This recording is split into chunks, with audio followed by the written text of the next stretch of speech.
Good evening, traveler. Or perhaps neighbor. Tonight we stroll into the suburbs, where every lawn is trimmed just so, every porch light glows like clockwork, and smiles are as uniform as hedges. But some things grow best in silence, and bloom most beautifully when no one's watching too closely.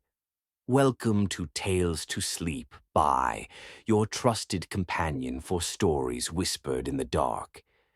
If this is your first time visiting our corner of the night, allow me to extend a hand, gloved of course and lightly dusted with soil. We specialize in stories that curl at the edges, that dig beneath the surface, that linger in your mind long after the last word fades. Tonight's tale is titled The Garden of Mr. Penumbra. A soft-spoken man, a perfect garden, and a curious neighbor who suspects that the secret to his success isn't in the water, but in the fertilizer.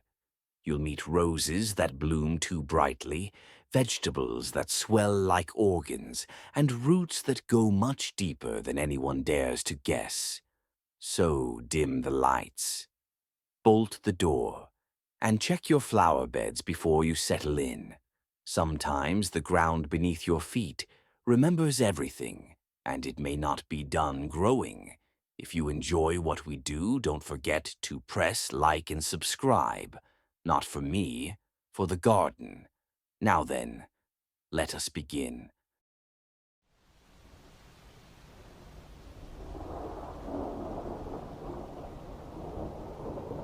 They said the roses smelled sweeter near his fence. Mr. Penumbra's yard was the pride of the neighborhood. Even in winter, it pulsed with life. Tulips the color of blood bloomed weeks before anyone else's. Tomatoes hung like swollen hearts on thick vines that bent their stakes. His lawn, lush, green, and trimmed to the millimeter, carried no weeds, not even a dandelion's whisper. No one ever saw him mow, water, or weed. He simply emerged once a day, just after dawn, in a wide-brimmed straw hat and long gloves, and strolled among his plants. Sometimes he spoke to them. Sometimes they rustled back. People admired from afar, except for Margaret Brandt. Margaret had lived in the neighborhood for 22 years, long enough to feel entitled to the unofficial title of block matriarch. She baked for newcomers, organized holiday lights, and pruned her hydrangeas with militant precision. When Mr. Penumbra moved in 5 years ago and began sweeping every garden contest in the district, she smiled through gritted teeth and made it her business to uncover his secret. She never got far. He was polite, soft-spoken, and hard to pin down. Invitations were declined with handwritten notes on thick cream stationery. No one had ever been inside his home, not even the mailman, who said the mailbox always emptied itself before sunrise. Margaret's curiosity festered.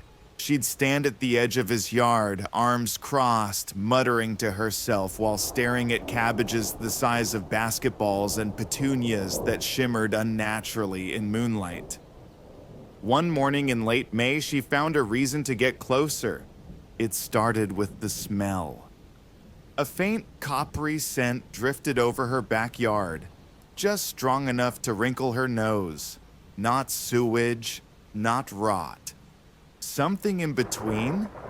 When she followed it to the fence dividing her property from Mr. Penumbra's, she noticed a new flower bed near his shed. Freshly turned soil. No blooms yet. Just dark, damp earth. She watched him from her bedroom window the next morning. He crouched at the bed, whispering softly, and pressed something into the ground. Not seeds, not bulbs, something meatier. She couldn't see clearly, but whatever it was, it left his gloves stained red. Margaret called her friend Carol. "He's probably a vegetarian," Carol laughed over the phone. Uses blood meal. It's good for nitrogen. That wasn't blood meal, Margaret muttered. It was chunky. Carol offered to come by that evening, but Margaret declined. She had a plan, and she'd waited too long to let it go. That night, after Mr. Penumbra's porch light flickered off at precisely 10:01 p.m., she slipped out in a gray hoodie and gardening gloves. Her heart thudded like a war drum as she eased through the gap in the fence. His yard smelled even stronger now, sweet and metallic, like flowers blooming in an abattoir. She approached the flower bed. It looked ordinary enough, save for the blackness of the soil, not brown, not clay red, but black, wet, almost oily.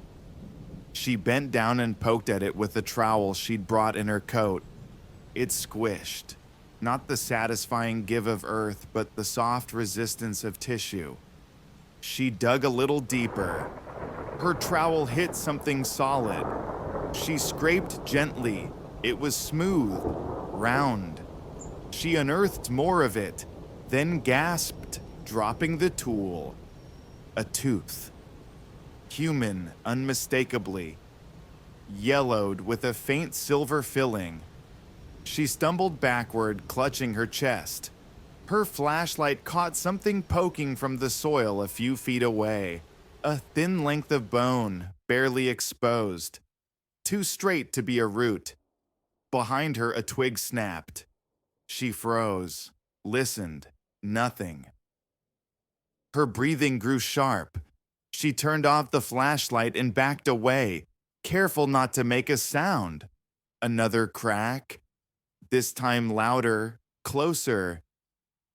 Then she heard the voice, low, calm, carried by the breeze like smoke.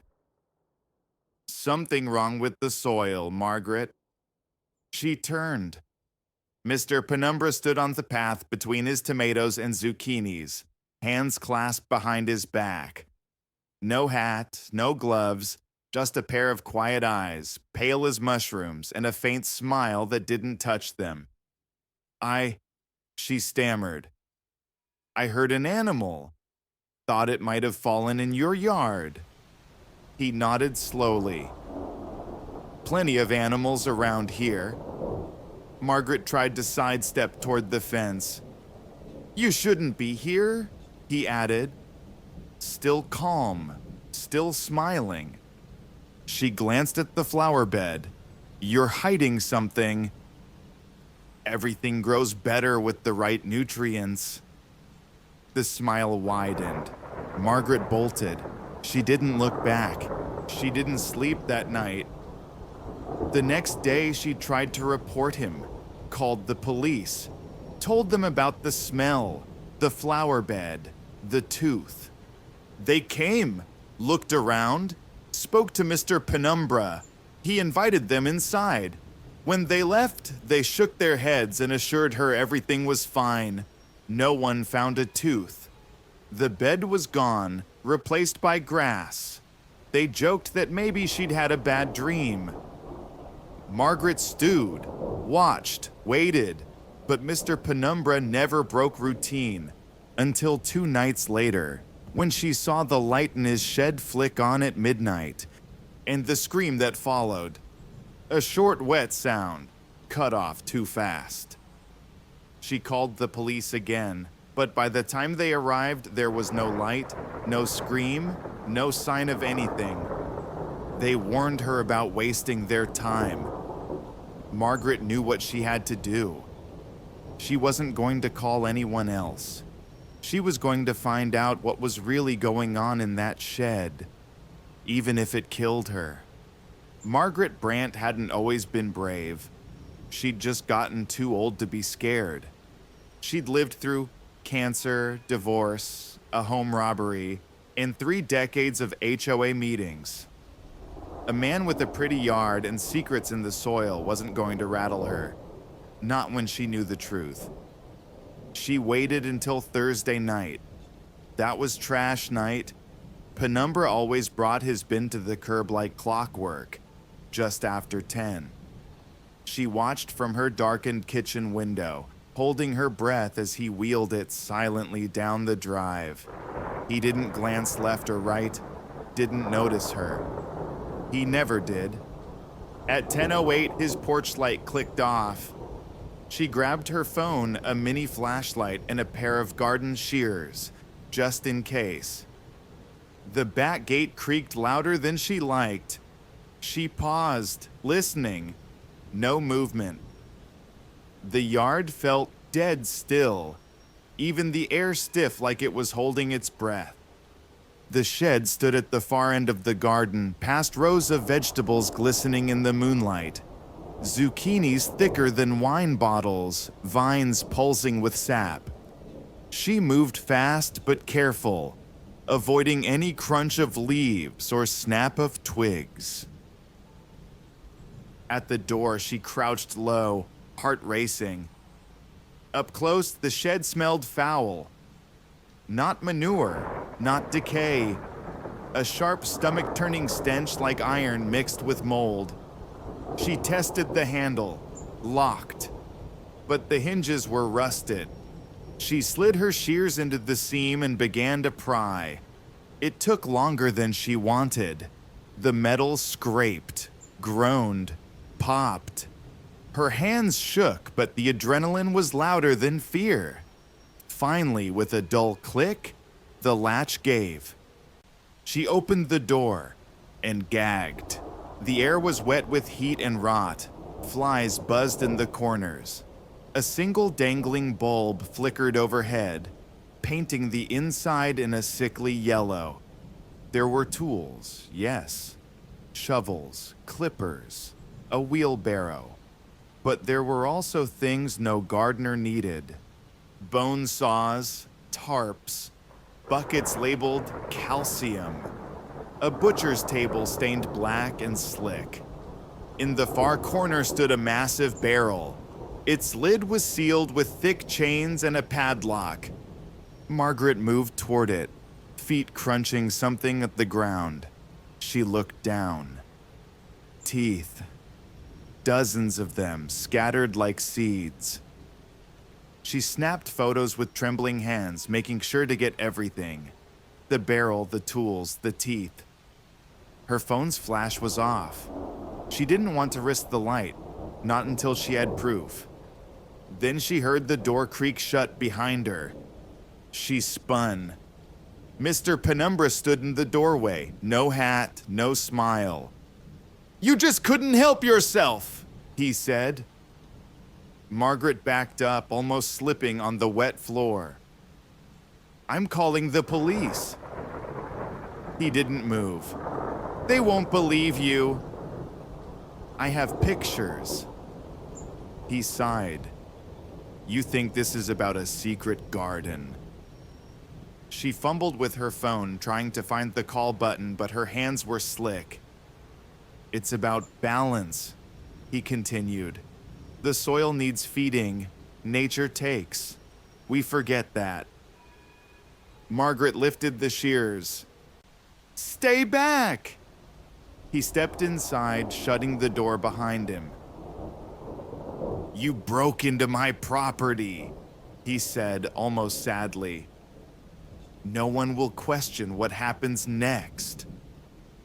"I told them about you," she hissed. They'll come back."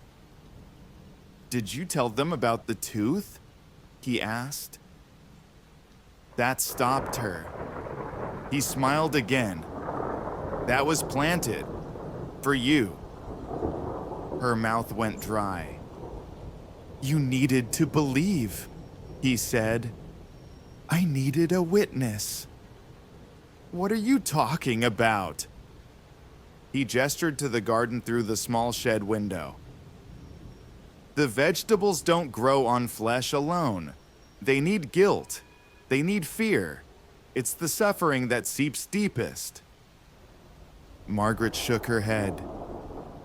"You came here hoping to uncover something ugly," he said. "Now, It lives in you. That's what the garden feeds on. You're insane. Perhaps, he said. But look outside. Look at what I've grown. She made a break for the door. He didn't chase her. She ran straight home, bolted her doors, and spent the night pacing with a knife in hand and the phone clutched to her chest. She uploaded the photos, sent them to Carol, backed them up in cloud storage. She even sent a copy to the local newspaper's tip line. But no one responded. In the morning, she called the police again. This time they came later, much later. And when they did, Mr. Penumbra greeted them with warm coffee and a calm voice. They left without ever stepping inside the shed. That afternoon, she tried to log into her email. The photos were gone. So were the messages, the backups, everything. Even the copy she printed out had vanished from her drawer. Carol stopped answering her calls. The garden contest the next weekend named Mr. Penumbra the winner. Again, Margaret stood on her porch, watching as neighbors clapped politely.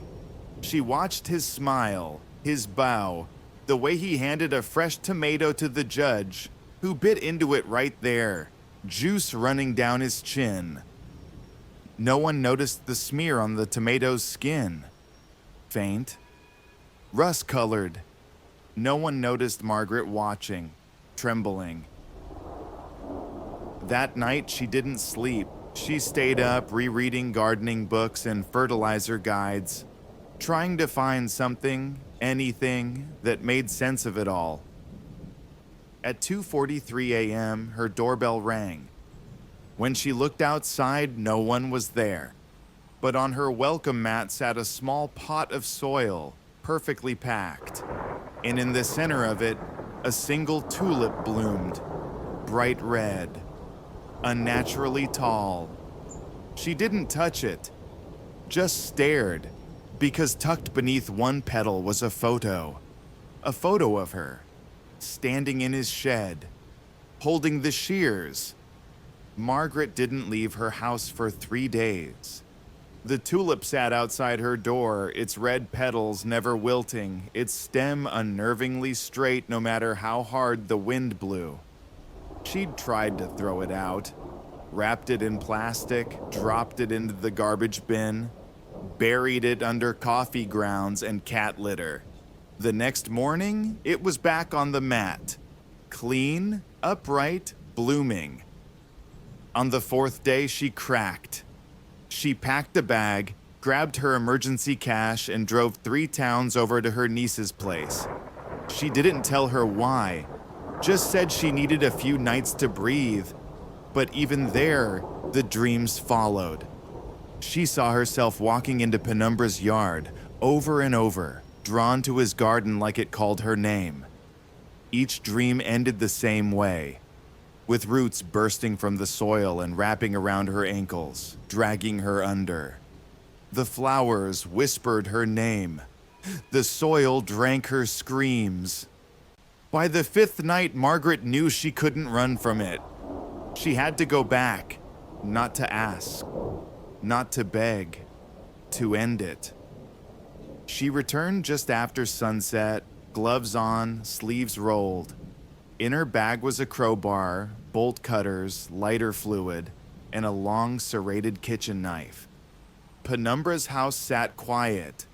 The tulip was gone from the doormat. She didn't know if that was a good sign or a bad one. She slipped through the side gate again, but this time she didn't creep.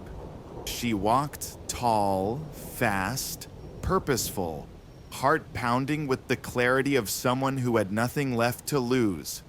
The shed door was unlocked. Inside, everything was just as she remembered.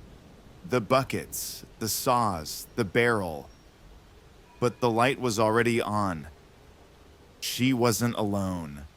Mr. Penumbra stood near the workbench, hands folded neatly in front of him.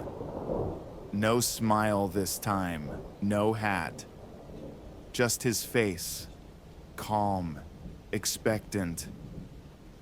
"I wondered how long it would take," he said softly. Margaret didn't answer. She lifted the crowbar and walked to the barrel. He didn't stop her. The padlock came off with a sharp clink. The lid groaned open. Inside was a thick, sludgy mix of flesh, bone fragments, rotting roots, and the unmistakable scent of something long past death. It bubbled softly, as though breathing. Margaret reeled, covering her mouth, but kept steady. "What is this?" she choked. "Compost," he said, "but richer. You kill people." "I make choices," he replied. "Some come to me willingly. Some are planted." She turned toward him, shaking. "You're a murderer." "No," he said. "I'm a gardener." He took a step forward. She raised the knife. He stopped. "I don't want to hurt you, Margaret," he said. "You're part of it now." "I'll burn it all," she spat. "The shed, the garden, everything." He tilted his head. "You could try, but the garden's already grown roots. In you. In them." She looked out the small window. The neighbors were gathering again. She hadn't noticed them arriving. They stood by the fence lines, arms folded, quiet, watching. "I showed them," he said. "Not all, just a few. Enough to convince the rest. That judge from the contest, he was the first. Ate a slice of tomato and saw his father's face in the dirt the next day. You drugged them. I awakened them."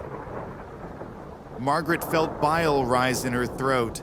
She reached for the lighter fluid and poured it across the table, then the shelves, then the floor. "Stop," he said. She struck a match. The flame danced, bright and hungry. "I'll end this," she said. "You won't grow another thing." He didn't lunge. He just whispered, "Then you'll never know the truth." She hesitated. He reached into a drawer and pulled out a small, aged photo. He held it up. Her heart stopped. It was a picture of her husband, Gregory, from 20 years ago, smiling, alive, and buried. "You didn't know where they put him," Penumbra said. "Now you do." She dropped the match. Flames burst instantly, licking the walls, the floor, the shelves. Penumbra didn't move. The photo curled in his hand as the fire consumed it.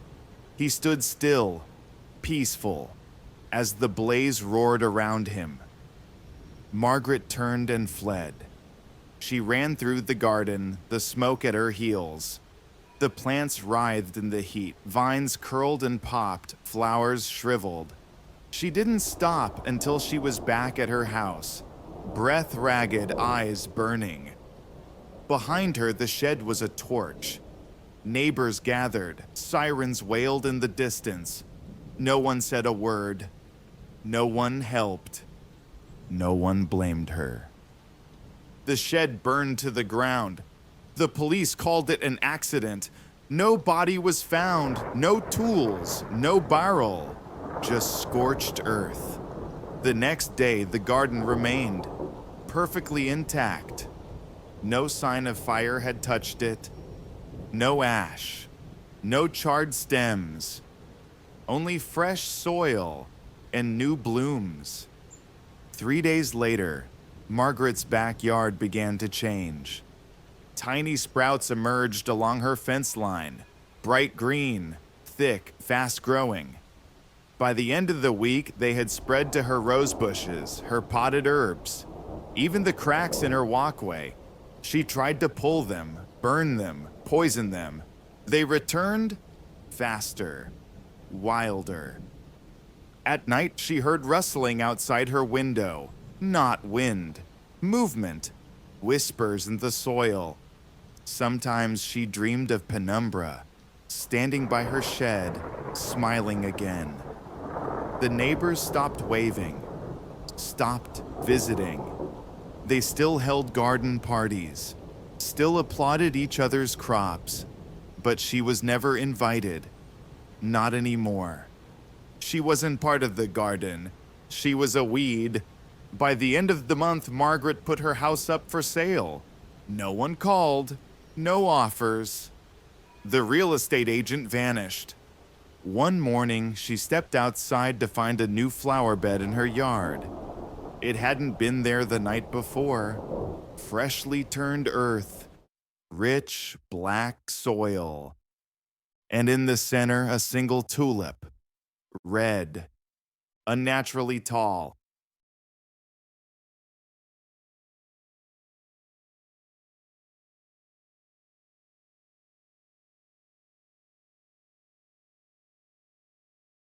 And now, a brief pause in our descent. If your pulse is still steady and your eyes haven't drifted shut just yet, why not take this moment to subscribe to Tales to Sleep By? It costs you nothing, unlike the decisions made by tonight's unfortunate soul. A quick like tells us the stories reached you, whether it chilled your spine or cradled your thoughts like a lullaby from the beyond. And if something in the tale whispers to you, leave a comment. We read them all, even the ones written after midnight, with trembling fingers and flickering lights. Now then, refill your cocoa, or double-check that your door's still locked. We return now to the shadows.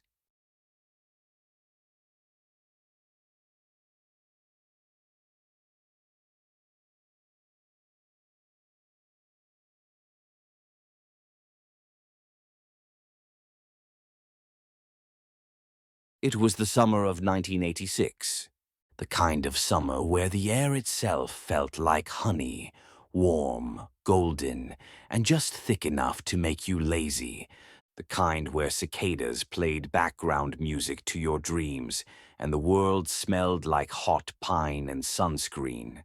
That was the year we all went up to Willow Lake, and that was the summer some of us never came back. There were 7 of us. We were college kids, mostly. Too old to care about parental permission and too young to believe in consequences. We all packed into Julie's mom's station wagon and Greg's beat-up Bronco and drove 3 hours out of the city, singing along to mixtapes and chain-smoking Newports like we were invincible. Willow Lake had once been a campground. In the 50s and 60s, it had been a real destination before it closed down after some incident. No one really knew what happened. Some said a fire. Others whispered about a girl who drowned. But all that was old news. Now the lake house belonged to Julie's uncle, who was conveniently out of the country and left her the keys with a wink and a warning. Don't stay out too late, and don't go in the woods after dark. We laughed when she told us that part. I wish we hadn't. The lake house was exactly what you'd expect. A creaky old 2-story with fading red siding, half-rotted deck chairs, and a dock that groaned every time someone stepped on it. There was a fireplace full of old ashes and books on the shelf, with titles like Ghosts of the Midwest and Urban Legends and Local Lore. We arrived just before sunset. The sky was a smoldering orange, and the lake shimmered like molten glass. Birdsong gave way to cricket chatter.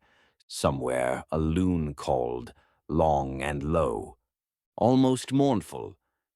"Perfect," said Jenny, tossing her bag on the couch. Exactly the kind of place where horny teenagers get murdered in bad movies. We all laughed, even me, though I felt something tighten in my chest when she said it. That first night was all warmth and freedom. Greg and Tyler built a fire out back, while Becca found the old cassette deck and popped in a Foreigner tape. We drank cheap beer and roasted marshmallows, and when the fire burned low, we played Truth or Dare. Julie dared Jenny to skinny dip. She did it without hesitation, running into the dark water and letting it swallow her whole. Her scream, when she resurfaced, was loud enough to make Greg jump. She laughed. "Just seaweed, you babies." But when I looked out at the lake, there was a ripple that moved against the wind. That night I couldn't sleep. The upstairs bunk room had thin walls and creaky floorboards. Outside, the trees seemed to breathe, rustling in long, shivery sighs. At one point, around 2 a.m., I thought I heard someone whispering. I sat up, held my breath. Nothing. But then, a soft creak, like someone stepping on the porch. I looked out the window. No one there. Just mist rolling off the lake, thick and silver under the moon. I told myself it was a raccoon. I told myself I was just tired. But deep down, I felt it. We weren't alone out there. The next morning, everything felt fine again. We made pancakes and swam in the lake. Tyler tried to fish, but kept catching seaweed. Greg and Becca vanished into the woods for a bit, came back with twigs in their hair and smug grins. But even as we laughed and lounged in the sun, the unease from the night before lingered like a shadow. Julie found an old newspaper clipping in the back of one of the books. It was yellowed and brittle, taped inside the cover. The headline read, "Murder at Camp Willow. Masked killer still at large." Underneath, a grainy photo showed police dragging something out of the lake. A body, or what was left of one. We passed it around like it was a party trick. "Probably fake," said Greg. "Some urban legend, BS." Still, no one wanted to keep the book. We left it on the windowsill and went back outside. That night we had a bonfire, a big one. Flames licked the sky, sparks drifting up like fireflies on Red Bull. Julie brought out her dad's old fireworks, and we took turns lighting them. One by one, sending explosions of red and green over the lake. But when the last one popped, and the smoke cleared, I saw it. Just for a second. Across the lake on the opposite shore, a figure, tall, still, wearing something pale, maybe a mask. It didn't move. I blinked. Gone. "Did you guys see that?" I asked. "See what?" said Jenny, lighting another cigarette. But I knew what I saw. And I wasn't the only one. Julie wouldn't admit it, but she stayed close to me after that. Didn't even go to the bathroom alone. Around midnight, Becca screamed. We all jumped. Turned out she'd stepped on a broken bottle near the fire pit. Just glass. No big deal. But the way she screamed, it was more than pain. She said she felt like someone was watching her, that something brushed her ankle in the dark. Tyler rolled his eyes. Greg called her dramatic, but I believed her. I didn't say anything. Not yet, because sometimes silence feels safer than truth. Later, while everyone else slept, I stood on the dock alone. The lake was dead still. No wind, no birds, no bugs, just silence, until I heard the creak. The same one as before. Only this time, it was right behind me. I turned dash. Nothing, just the shadows. But something had changed. The air was colder, thicker, like the lake had exhaled and filled the night with dread. And somewhere, far off in the trees, I swore I heard it. A whisper. My name. The morning after the fireworks, everything felt off. The light seemed too bright, the lake too still. Even the air tasted wrong, metallic, like the smell before lightning. But nobody said anything. Not really. We were all pretending it was just another perfect day. That's what you do when something cracks the surface of the summer dream. You pretend, because once you stop pretending, it's real.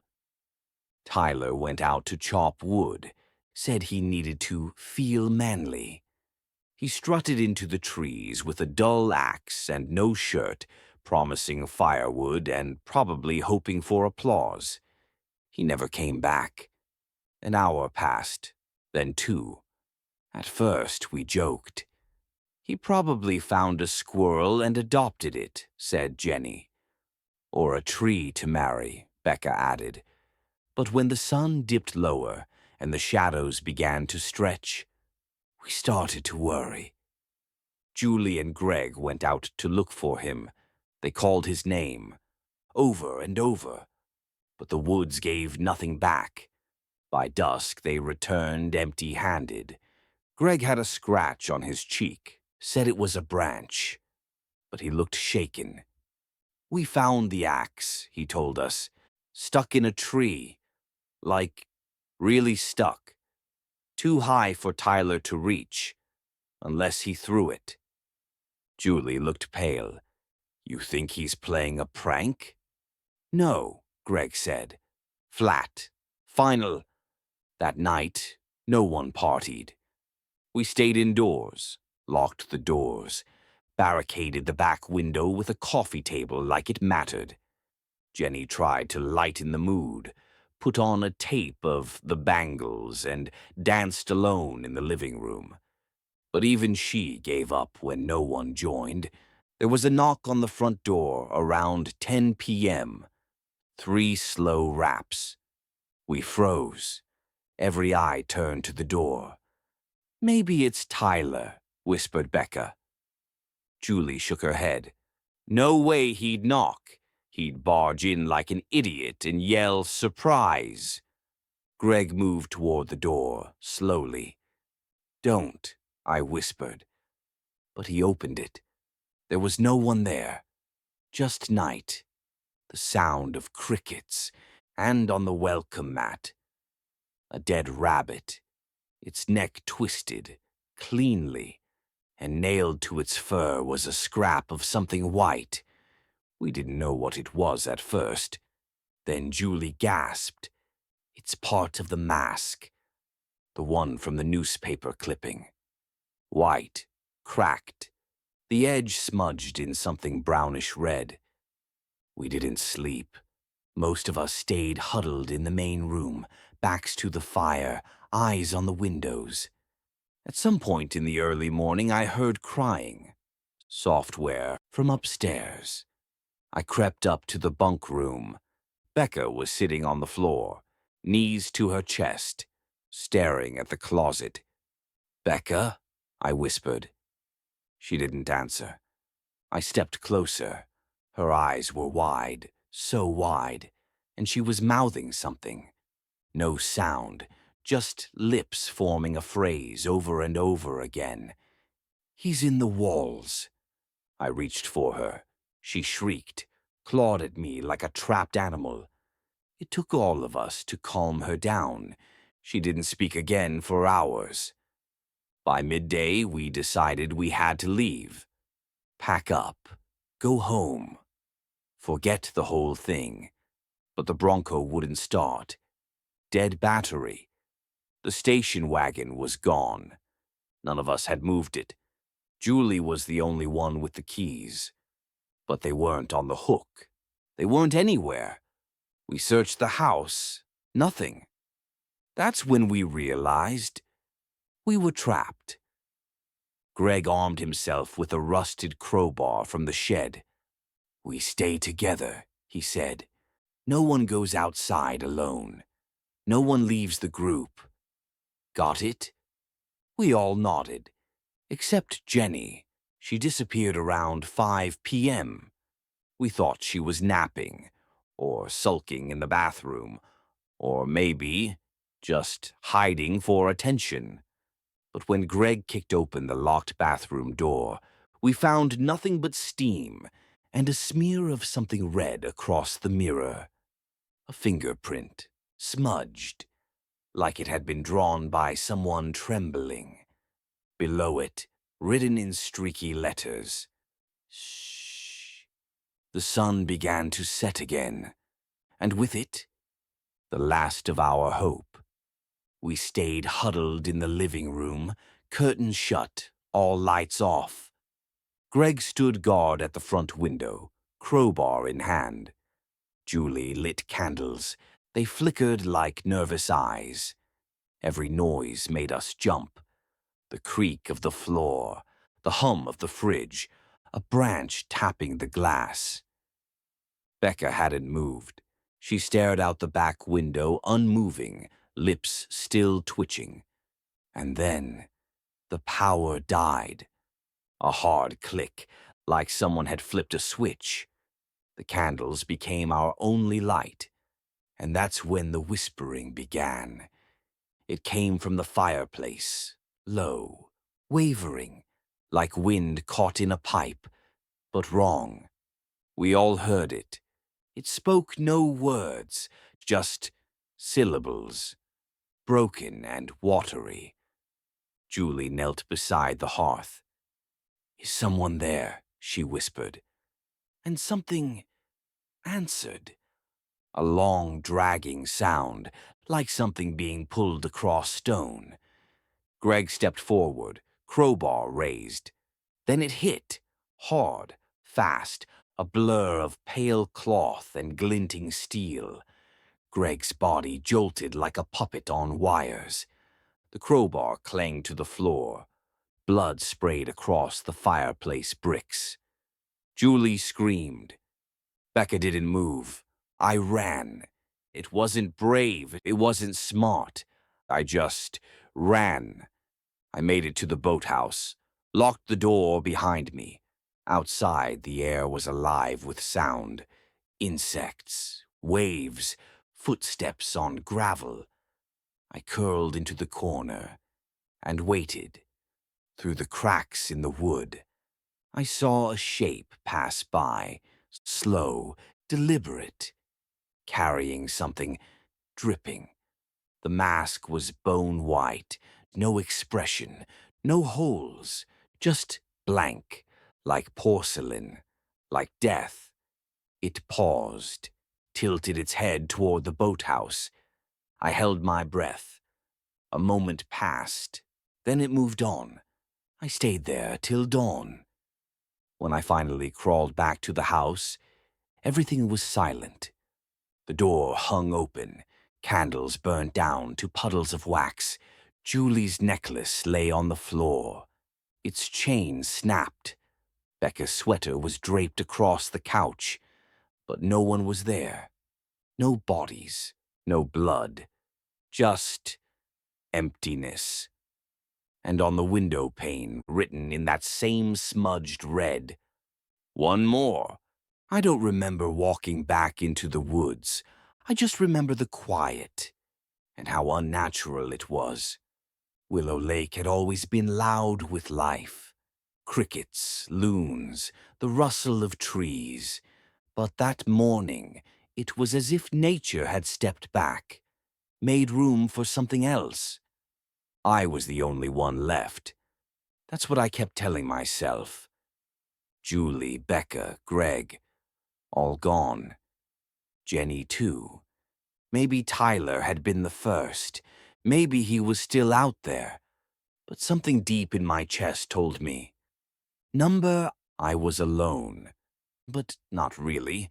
Not here, not with him. The mask. I saw it again. Between the trees, always watching, always just still.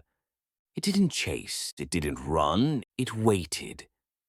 Like it had all the time in the world, like it enjoyed this. I knew I couldn't go back to the house.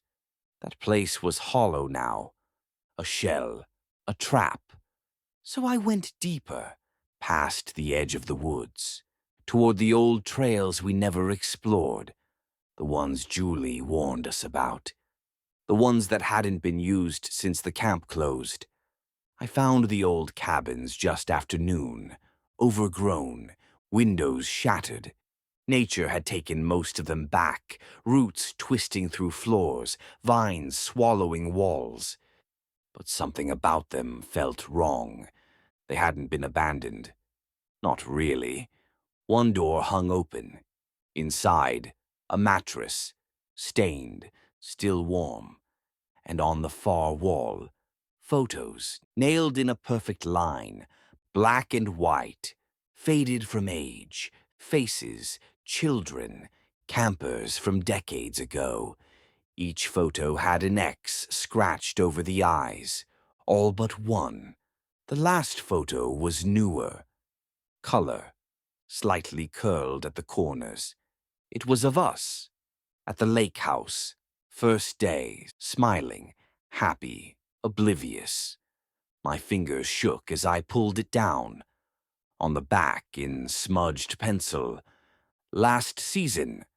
I ran. The cabins blurred around me.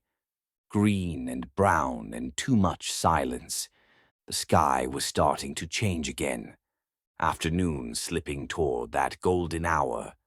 That false, honeyed calm that always came before the screaming. And somewhere in the woods, a laugh, low, wet, like something caught between a cough and a growl. I froze. He stepped out from behind a tree.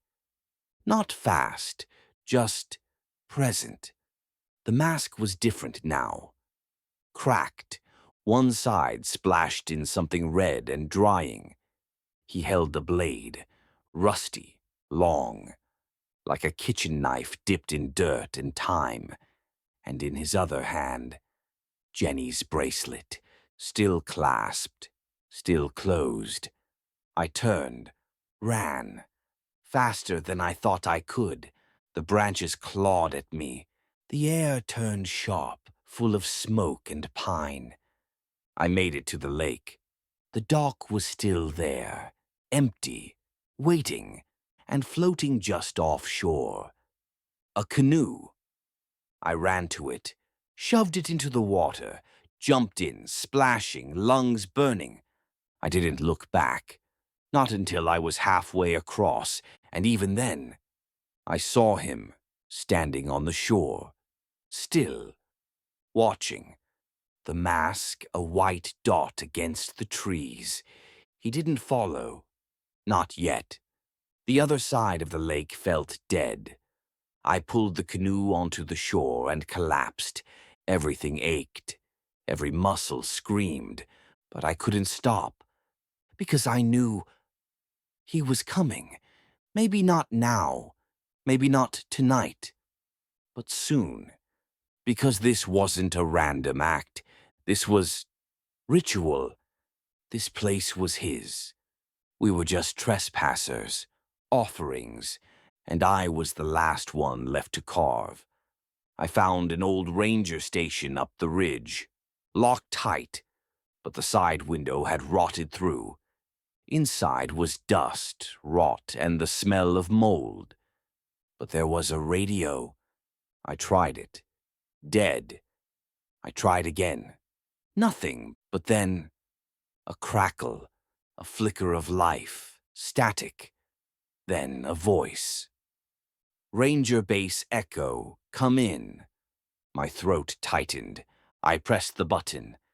This is Willow Lake. I need help. Please, there's a man. People are dead. He's still out here. Please. Silence. then static. Then, "Who is this?" Relief poured through me. I told them everything, fast, panicked. Then the voice said, "You shouldn't have come back." And the radio went dead. It was dark again when I saw the fire. Across the lake, near the cabins. A bonfire, large, crackling, hungry. Figures danced around it. At first I thought, survivors. But no, they didn't move like people. Jerky, wrong, like puppets, or memories stuck on repeat. One of them turned, their face blank, smooth, porcelain, a second mask, then another, and another, dozens, all identical, all staring across the lake. At me. I ran. Again. This time I didn't stop until I reached the cliff, the one over the lake, where we watched fireworks, where Jenny dared the stars to outshine her. Now, it was just me and him. He stood at the edge of the trees, waiting. No sound, no threat, just the blade and the mask. He stepped forward, slow. I backed away, toward the drop. Wind howled up from the water below. He raised the knife, paused, tilted his head, and then he spoke. A whisper. Software. "You're not supposed to leave." I don't remember jumping. Just falling. Cold. Then black. The lake swallowed me whole. I thought that was it. But I woke up. Somewhere downstream. Alone. Alive. That was 23 years ago. No one believed me. The lake house had burned down. The cabins were gone. Records lost. Names scrubbed. I tried, God, I tried to prove it. But every trail ended in silence. Even now, I sometimes hear that laugh in the back of my head, feel that breath on my neck, see that mask in my dreams, and when summer comes, when the nights grow long and the air turns sweet again, I get the urge to go back. Because something calls me, because someone's still waiting, and because, somewhere in those woods, I think I left part of myself behind.